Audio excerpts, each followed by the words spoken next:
no, Noxiddar, don't. You'll spoil it. You'll see something that you shouldn't see. Oh my gosh, Joe golly gee.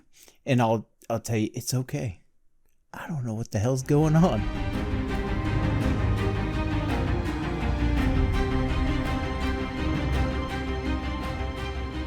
I am Noxiddar! Hey everyone, how's it going? Noxiddar here, and welcome to another reaction video. In the last video that we watched, how One Piece was made will blow your mind. By the way, still didn't expect to have quite the emotional response to it that I did. If you haven't seen that, please check it out. I really enjoyed that video.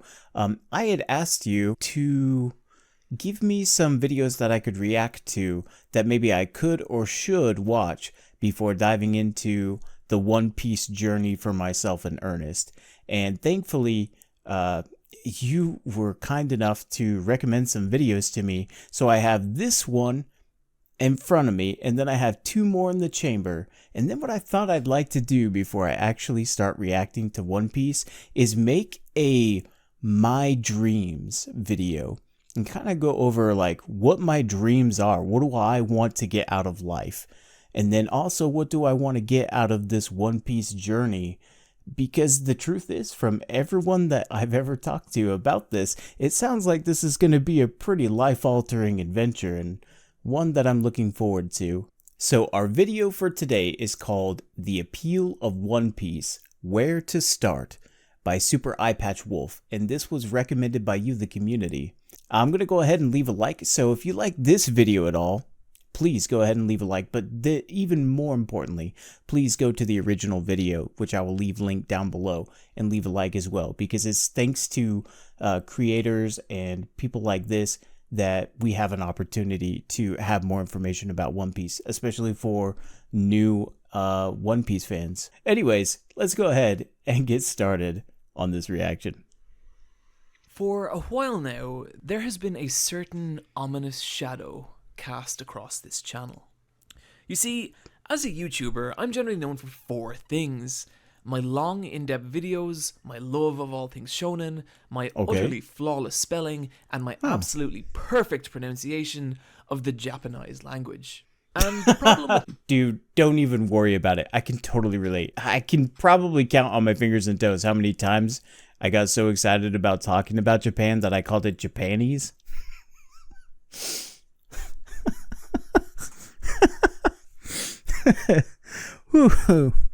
That made for some lost in translation moments within my own mother tongue, let me tell you. The explanations I had to give to my family. So yeah, no problems. We're good. Like, you and I, kindred spirits. Let's go. Let's do this. to do a video on the series One Piece, which is fine. I like One Piece quite a lot, in fact.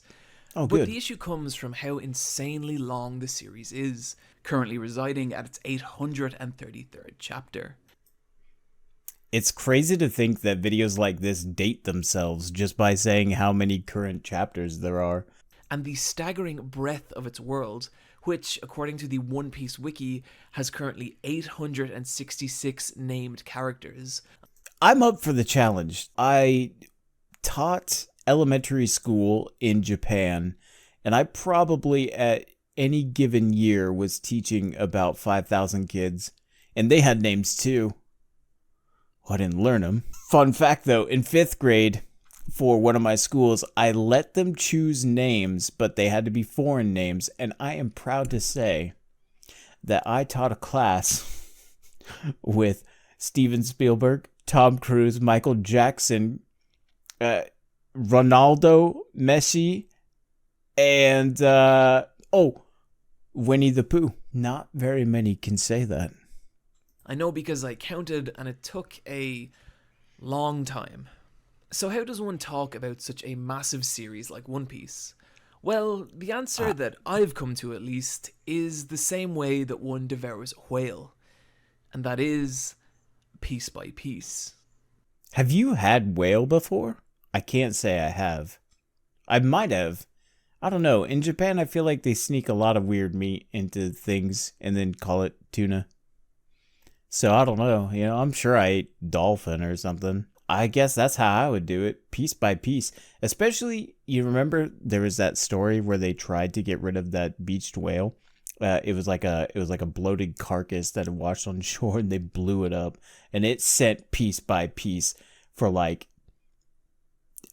I don't know, like a mile. People were getting bombarded by piece of whale. That's what that made me think of. One Piece. So with this in mind, my friends, please sit back, relax, and consider this an entree with the main course still to come. And let's discuss the appeal of One Piece. Now we're talking. Where to start? Full disclosure, I'm witnessing things that I have no context for. So, like, don't worry if you're watching and you have a heart of gold and you're like, oh no, Noxiddar, don't, you'll spoil it. You'll see something that you shouldn't see. Oh my gosh, Joe golly gee. And I'll tell you, it's okay. I don't know what the hell's going on in any of this. If it's beyond Arlong Park, I don't know.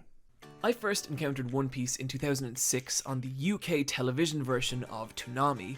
And unbeknownst to me at the time, what I was watching was the infamous 4Kids dub, which would become well known over time for its questionable translation and excessive amounts of censorship. Oh, is this why Taz had that picture taken with the sucker in his mouth? That's funny, cheeky. So they censored a cigarette to a lollipop.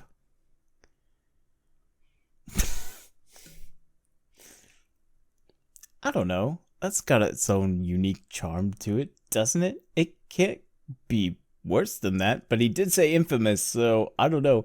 I never saw the 4Kids version.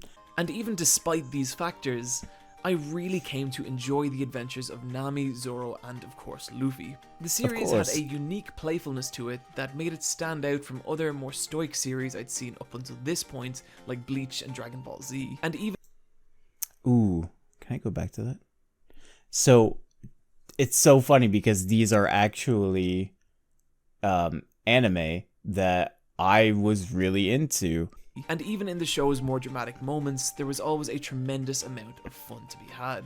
Of course, as I watched the imaginative pirate adventure on my parents' old TV, what I was completely unaware of was what a world-shattering phenomenon I was actually dealing with. That revelation would only strike me several years later, when, on a trip to Japan, it became obvious what a massive deal One Piece actually was. I love it when I see things that parallel my own life, because they make such a stronger impact. Full disclosure, this is exactly what's going to happen with reactions on my channel. I don't know how to react. I'm a storyteller at heart, so my reactions will probably just be like triggering flashbacks in my own brain, and I'm just like regurgitating, and trying to like relive these memories and share them with you. I really want to go back, but I know what's going to happen if I go back there. I'll save that for another video. Okay. Don't worry, I don't own the Yakuza any money or anything. It's like nothing weird like that. Do I? Around every corner in every shop seemed to lie another new piece of Straw Hat Pirate merchandise. Yeah, look at that. Ragtag. This works particularly well as it makes the core story of One Piece very easy to understand, while also allowing for a massive amount of variety in the series sub-arcs. Some can be very simple, like the Barty arc, in which the Straw Hats visit a famous sailing restaurant in order to recruit a chef. Or very complicated, like the Dressrosa arc, in which the crew must untangle a web of political intrigue and face down a vicious and tyrannical false king. Dude, that sounds awesome. Holy cow, that sounds really cool. I'm looking forward to that one. What was it called? The Dressrosa? Is that what it's called? Keep an eye out for that one. Of course, the success of an adventure series is largely dependent on the world the adventure takes place in, and this is another area where the series shines. One Piece's world, to put it simply, is the largest, most intricately detailed and well thought out of any of the long-running shonen series, which may not be obvious from the offbeat cartoonish designs of Oda's artwork, but make no mistake, This is a world of layers with its own government, economy, cultural and racial divides, with many, many different factions, all of whom have their own philosophies and motivations. Thanks to the power of the internet. And also, I think, really, in large part, some people may not want to hear it, but in large part to the hype that and skepticism maybe that was building around the live action, I started to learn more about One Piece. And that was, I think, effectively just always the goal of having a live action Netflix series with One Piece, was just to draw attention to One Piece itself.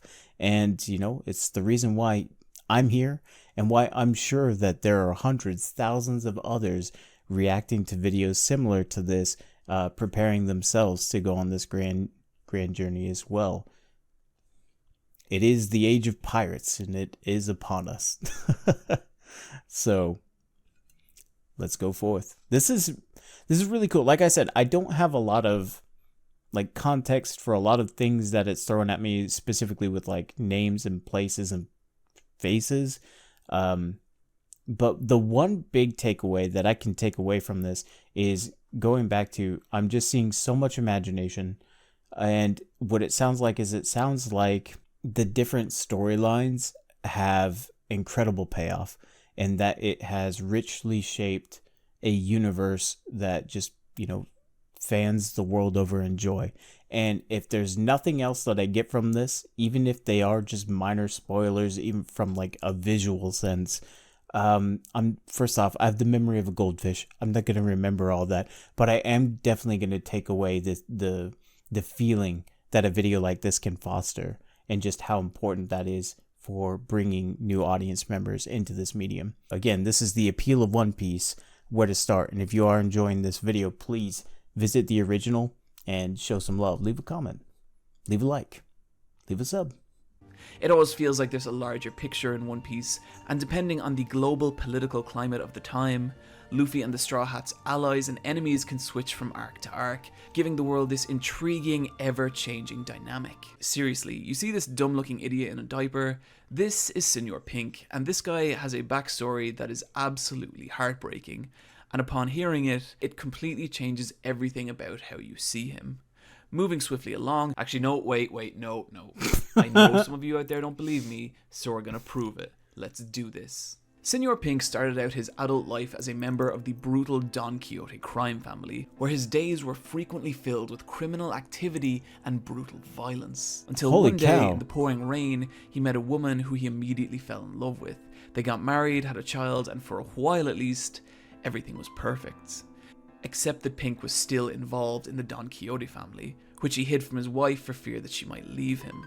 One day he's called away on a secret mission and disappears for an entire week, and upon returning, discovers that the day he left, his precious son had passed away, and now his wife, furious and heartbroken, demands an explanation, and he tells her everything, at which point she demands he stay away from her, rushes from the home in the pouring rain, before getting into an accident that leaves her in a vegetative state. Pink, devastated by the events, visits her every day in hospital, until one day, on a whim, puts on a bonnet reminiscent of their son in an attempt to entertain her, and miraculously, she cracks a small, delicate smile.